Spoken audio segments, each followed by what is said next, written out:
ne e mirëpresim vendimin e Bashkimit Evropian për të hequr masat që ishin vendosur Kosovës.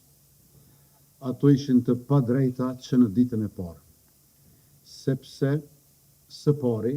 institucionet e Republikës Kosovës nuk ishin shkaktare të eskalimit të situatës në 4 komunat në veri të vendit tonë,